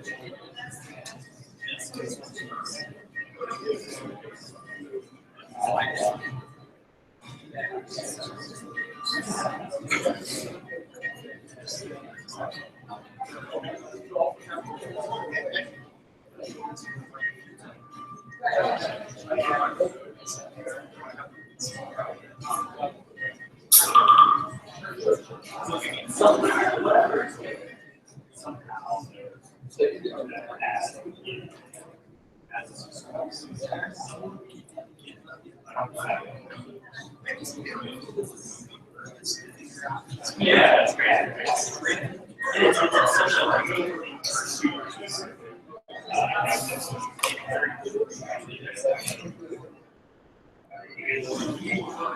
oh, okay. Yeah, well, it's like, of course, you know.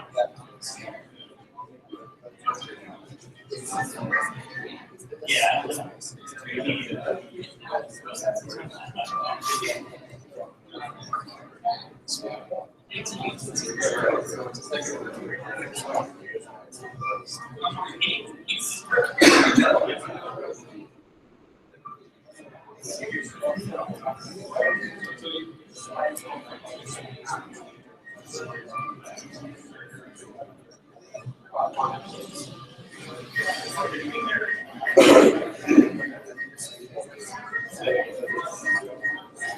Now, I just think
that's why we must do it. They were being programmed. Research.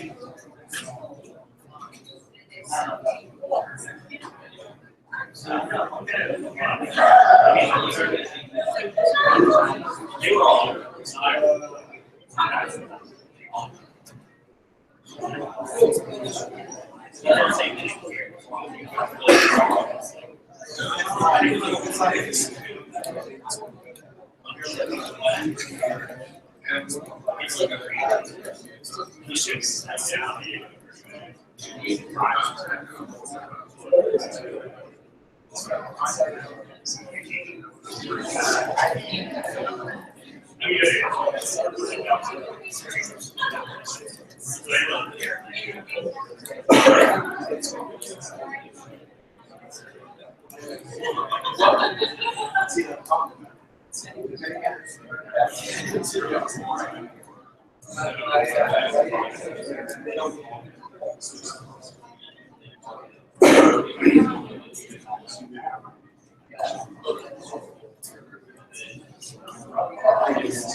You know anything about Mary? I tried to like that. Yeah. They did there. Yeah. See, it doesn't really matter.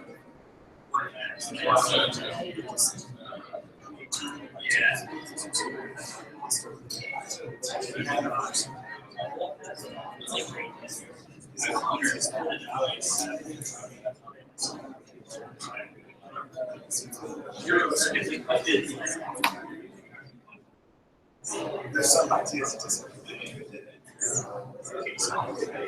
It gets harder.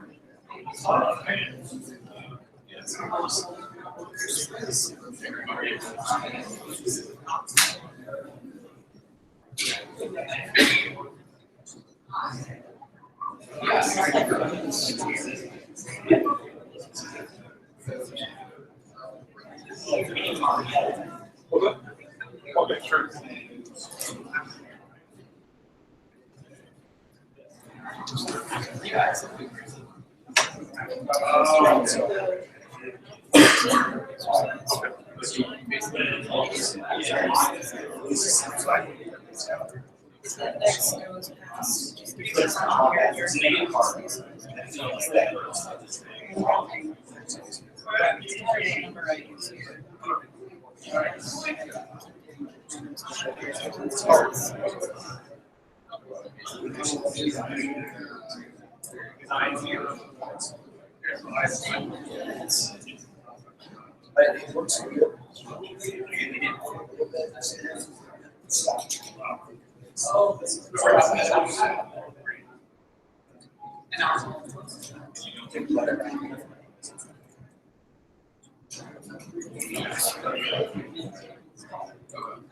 It's pretty cool.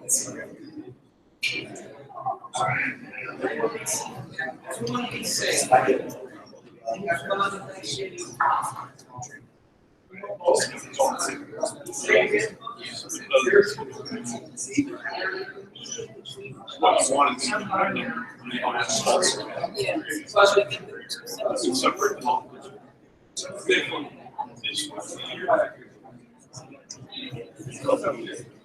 the molecule balance is going to be a difference between highs.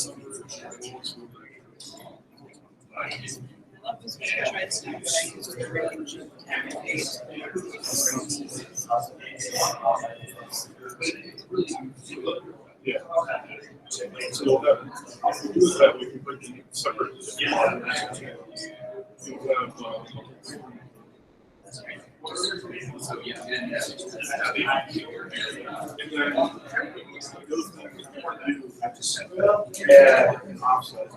so what you do, you get from subtracting the top of the range and bottom of the range, is just a system out. So then you have to also add those. So you get it back to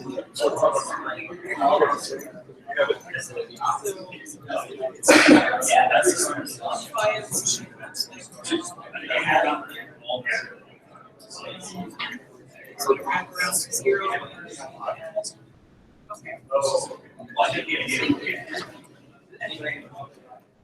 Yeah, we just have this.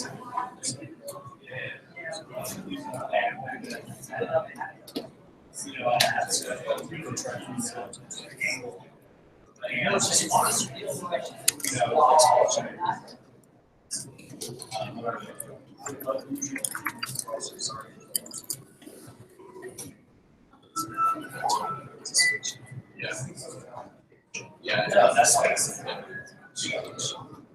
I went there.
Well, I mean, it's better off.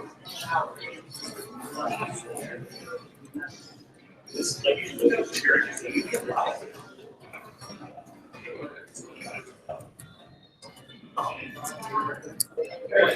Yeah, you're good.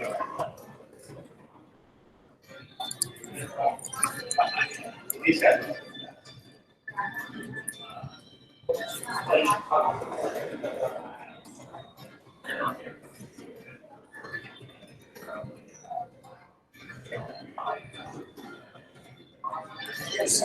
That's cute. See.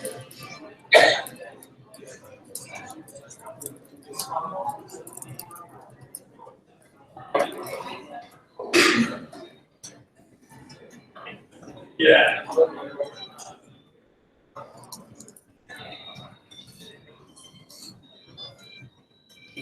Her bigger clients, yeah.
Alrighty, we will go over one of the possible implementations here of bubble sort before we run out of time for the evening. You didn't remind me to turn the music off. It's still on. Alright, so bubble sort goes and sorts. We're going to sort over these three possible arrays here. Lists, as they're called in Python. Sorry. We'll call this list 1, list 2. First one being a list that is already sorted. Second one being the worst case scenario, meaning your list is in reverse order. So you're going to do the maximum number of swaps. And then the last one is an example of you'll do a smaller number of swaps, but not the least amount, which would be if you already have a sorted list. What I want to show here is that even though we're like just 3 examples of them being sorted, What you can also do here is that assert that I was talking about.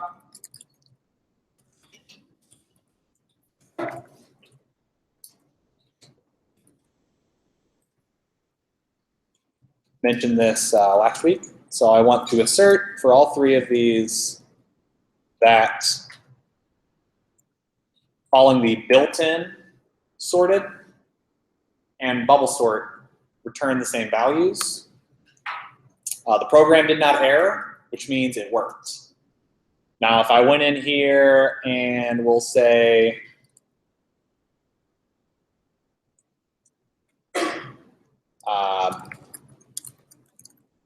I'll break it, so it's not working.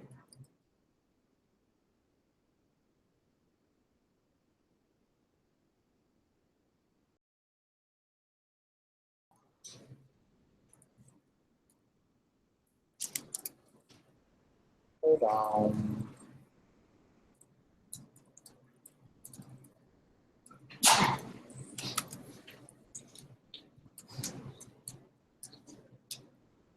Oh, I'm mutating my list.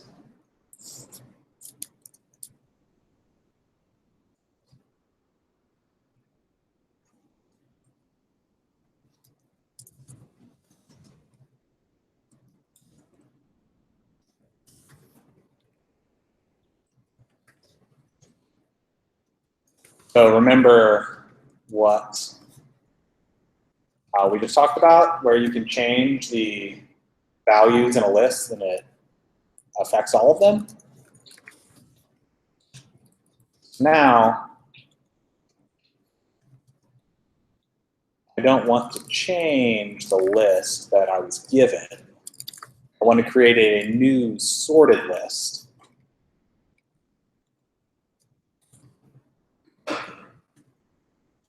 So I'm going to make sure I'm not in any location overriding any of the lists.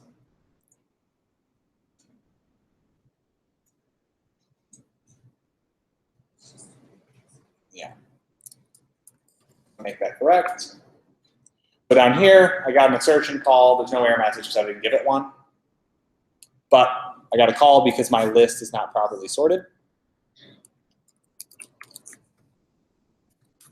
Now I run it, they are properly sorted.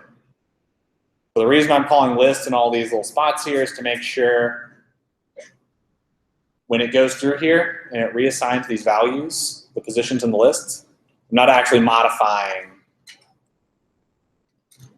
these lists. I'm giving a new list that has the same values. Now to talk through bubble sort itself, the reason I did all that is so that you can see, you can test yourself when you implement bubble sort by asserting that your call to sorted gives the same values. So you could go and randomly, you could have a bunch of lists, call them mini lists. And then you could go and make a list, go over 100 times, and you could go and add a bunch of numbers to it. You could go and say my lists.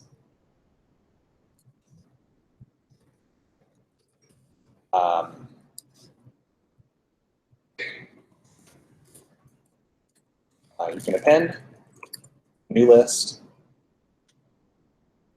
and then you could say at where you just appended that list.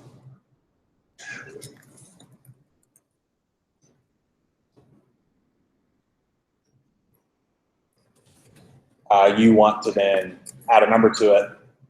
For example, you could build up a list of many lists, and then you could go and test by going over a loop later.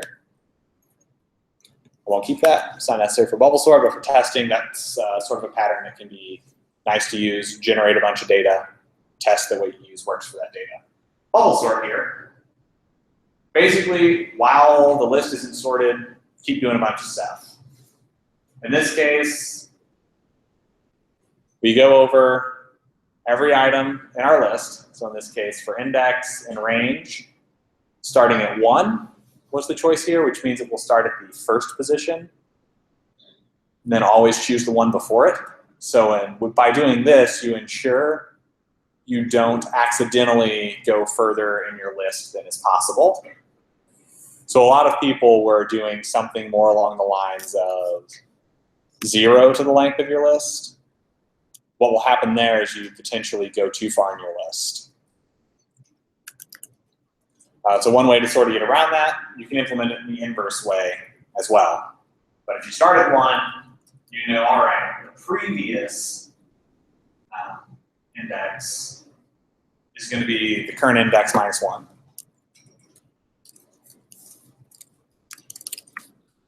If I come here, what you say is if the item at the previous index is greater than the items at the current index, where you are going over on the list, create these temporary variables. This is very important.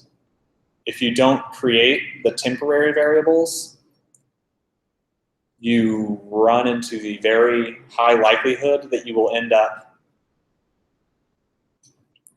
just reassigning the same value over and over each time you go through. So the temporary variables end up making effectively a copy so that you can go then and reassign these. Something you may be tempted to write is to say, oh, I want to assign the previous one to the items at index, and then I want to take the item at index, I want to assign it to item the previous. I'll comment out the change I made there. So if you read this, it sort of makes sense. But then when you go and run it, oh yeah.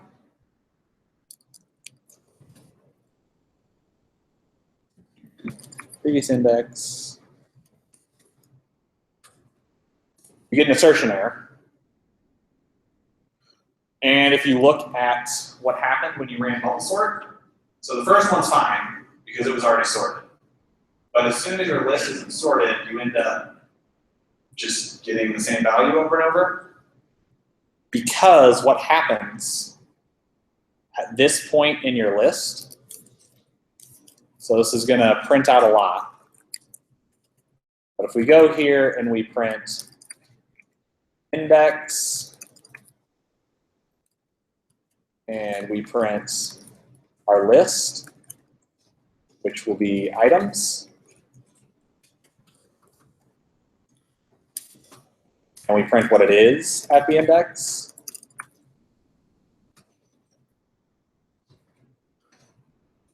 No. Comma. Comma's what's needed. With the 1, 2, 3, 4, 5 case, we go to index of 1. Everything's fine. In the 5, 4, 3, 2, 1 case, we get the index at 4. Sorry.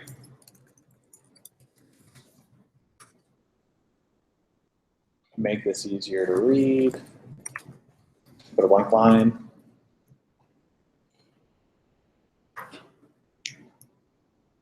So this is our 1, 2, 3, 4, 5. It went to index 1. It was fine. Now we go to our next list of 5, 4, 3, 2, 1. The item value is 4. So we're at, next we go to index 2. And if you notice, 5 just got replaced by 4. And the reason that happens is we took the previous index and we assigned it to the current index, which was what we wanted. So 4 moved forward. But then what happened is the item at the previous index is now 4. And then when you assign your current index to that previous index, that's why you end up with 4.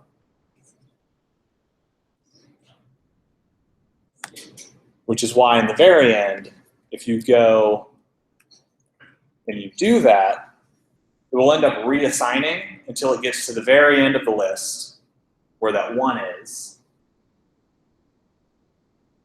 Because 1 still needs to be swapped. So in that loop, you end up reassigning all of them to 1 as you work through and do your number of swaps. Which is why you need the temporary variables so that when previous item is changed to current item here, you still have access to the value of previous item. Now technically, I don't need to define current item because I don't use it again, so I could make this items at index, but it is more clear when you read the code that you know you want these 2 values and you want to reassign the values located at these positions in your items list. So as you go over the bubble sort, now they're all sorted correctly. The key while you're checking over each one of your previous items is to make sure you use temporary variables so you're not mutating a list and no longer having access to your previous values. And then finally, the reason that number of swaps eventually becomes 0 is this while loop. Every time you go through, you're increasing number of swaps. Number of swaps is 0. Well, it's not because I went and made a swap. But you come around again, you implement the while loop. You go through the while loop again. Number of swaps is set to 0. If you go over every item in the list and nothing was greater than an item after it, then number of swaps was never increased. It stayed at 0. So it's 0, sorted as true. So sorted as true, this while condition evaluates to false now. Then you return the sorted items.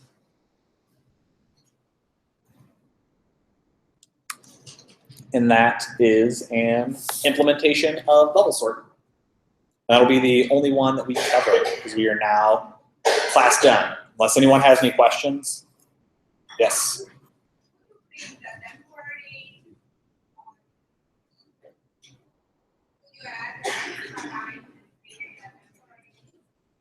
So the question is, can you add an extra line and read a temporary list? Print a temporary list. So print at which point?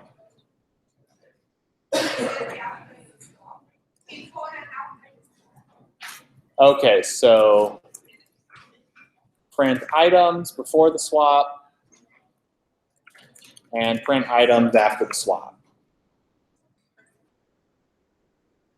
So what happens is we get 5, 4, 3. So the first one, nothing swapped. We just went over, printed it a bunch of times. The next one, you end up 5, 4, 3, 2, 1. Then a swap. 4, 5, 3, 2, 1. It goes over.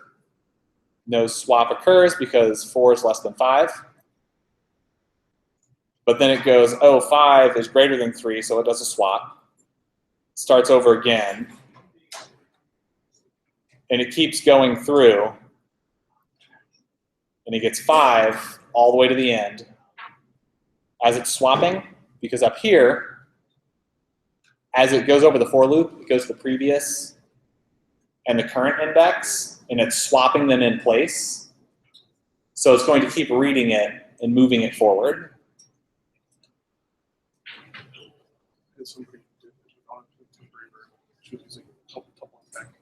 I removed that. There is another way to do it where you don't use a temporary variable, but you use what's called a tuple assignment so that you can read the values out, but we have not covered that, which is why I changed. That's what I was changing when I was typing up here before I covered it.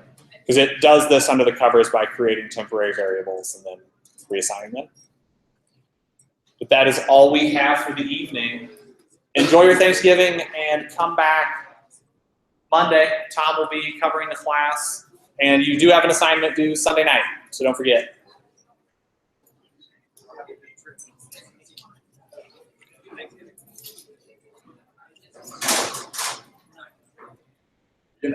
post that on GitHub? Yeah. Cool. Thank you. You're welcome. Good Thanksgiving. You too.